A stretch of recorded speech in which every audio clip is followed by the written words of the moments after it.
uma apuração do nosso Jamil Chad sobre a relação entre Brasil e China, na mira também do governo Trump.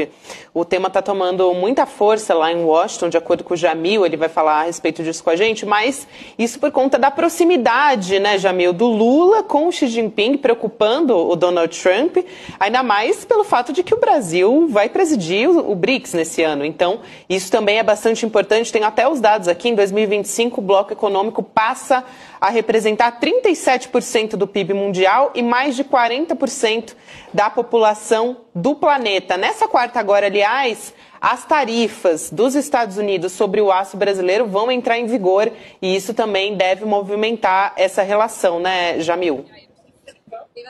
Exato, Gabi. De fato, o que nós estamos vendo não é só uma reação de Donald Trump contra o socialismo ou contra qualquer tipo de orientação política, mas também uma tentativa do governo americano de colocar freios à expansão ou pelo menos à influência de outros países na região que ele considera que é dele, né? No caso, a América Latina. E aí, claro, nós vimos no Panamá uma reação extremamente dura, dizendo que ia tomar de volta o canal do Panamá, não por conta do canal em si, mas por conta da presença chinesa no canal. E aí, sobre o Brasil, e essa é a minha apuração que eu trago nessa coluna de hoje, é justamente para mostrar que dentro do governo americano e também nas conversas com o governo brasileiro, os representantes de Trump, os diplomatas de Trump têm dito de uma forma muito clara: não vamos aturar algum tipo de presença estratégica da China no Brasil.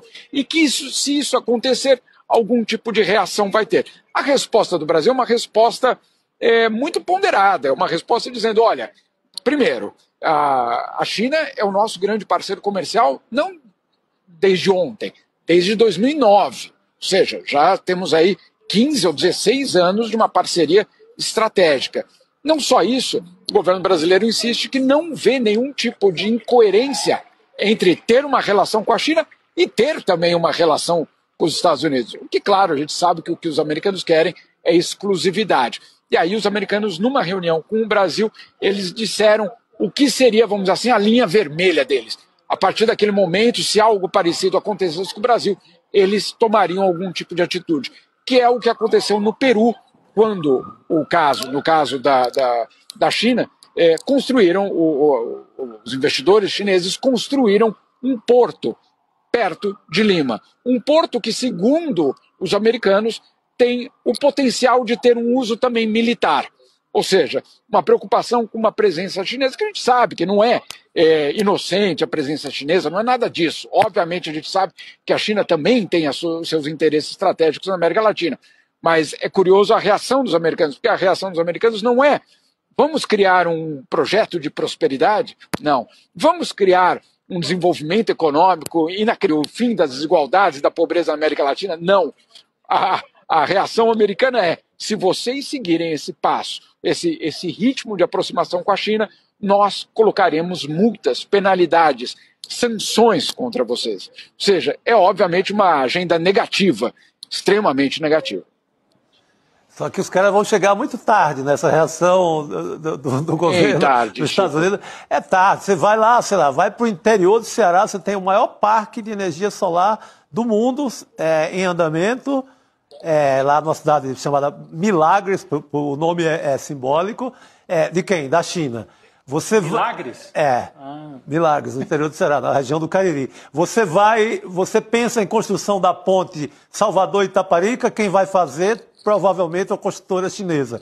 Você pensa no túnel Guarujá-Santos, talvez a maior obra de infraestrutura daqui por diante no Brasil, candidatíssima à empresa chinesa. A fábrica da Ford, que a Ford abandonou na Bahia, sim, né, fechando centenas de empregos e milhares indiretos. Quem que ficou com a fábrica no lugar? Chineses. Então, talvez seja um pouco tarde. Rodrigo, não só bastante tarde, Chico, como estruturalmente muito difícil. Como é que você desfaz esses contratos? Como é que você desmonta contratos de investimento que são feitos, a gente sabe muito bem, 10, 20 anos, né, com créditos, inclusive, que são muito estendidos ao longo do prazo. No caso, Rodrigo, dessa fábrica da Ford, eu acho extremamente simbólico o que aconteceu ali, né? A Ford era obviamente, a grande bandeira, vamos dizer assim, da Revolução americana, da Revolução Industrial americana, da expansão americana pelo mundo. O modelo Ford, inclusive, era um modelo de produção absolutamente inovador. Fordismo, dá até o nome, absolutamente, né? A segunda Revolução Industrial. Inaugura uma era... Inaugura uma era industrial importantíssima no mundo.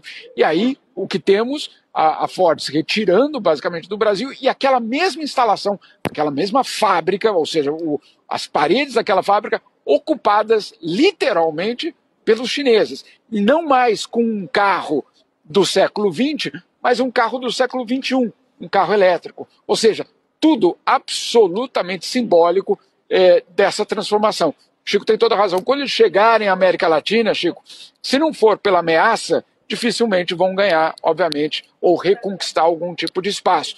A OEA fazia parte disso. Reconquistar a OEA para, obviamente, pressionar, sancionar, colocar multas, etc., etc., para voltar a ter algum tipo de controle na região. O que, obviamente, não vai ser o caso em 4 anos de governo Trump, a não ser que, e esse é o grande, obviamente, o perigo, soberanias sejam violadas e outros princípios fundamentais das relações internacionais também sejam violados. E aí muito, muito grave se isso tudo acontecer, obviamente.